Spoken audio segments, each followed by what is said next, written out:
রাত যখন গভীর, গ্রামের শেষ প্রান্তে পুরনো বট গাছের নিচে বসেছিল কাশেম। কাজ শেষে বাড়ি ফেরার পথে হঠাৎ টর্চের আলো বন্ধ হয়ে যায়।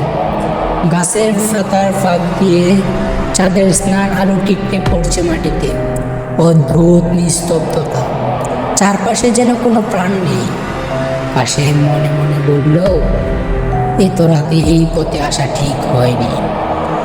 ভয় একটু একটু করে দখল করে নিচ্ছিল তার মনে। হঠাৎ পেছন থেকে মৃত আওয়াজ, হাসির আওয়াজ শুনতে পেল সে পেছন ফিরে তাকালো, কিন্তু কেউ নেই। মনের ভুল ভেবে সে আবার হাঁটতে লাগলো, কিন্তু কয়েক কদম যেতে আবার হাসির আওয়াজ। এবার আওয়াজটা আরো কাছে থেকে আসছে। কাশেমের শরীর শিউরে উঠল। সে জোরে জোরে হাঁটতে শুরু করলো, কিন্তু আওয়াজটা যেন তার পিছু ছাড়ছিল না। আচমকা তার সামনে এক সাদা ছায়া মূর্তি ফুটে উঠল, হাওয়ায় ভাসছে যেন। কাশেম ভয়ে জমে গেল।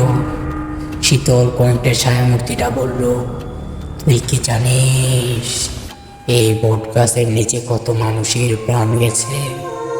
কাশেমের গলা শুকিয়ে গেল, কোনো উত্তর দিতে পারল না সে।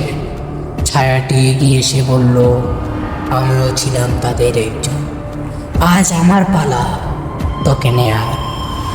কাশেম দৌড়ে পালাতে চেষ্টা করল, কিন্তু তার পা যেন জমে গেল।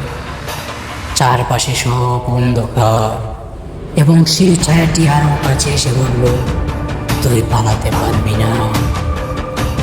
এমন সময় ভোরের আলো ফুটলো। কাশেম হঠাৎ দেখল সে গাছের নিচে বসে আছে। রাতের সেই ভূতের ঘটনাটা স্বপ্ন ছিল না সত্যি, তা সে বুঝতে পারল না। কিন্তু তারপর থেকে কাশেম আর কখনো সেই রাস্তায় একা একা বের হয়নি। রাতের বেলায় সেই রাস্তা দিয়ে আর আসেনি।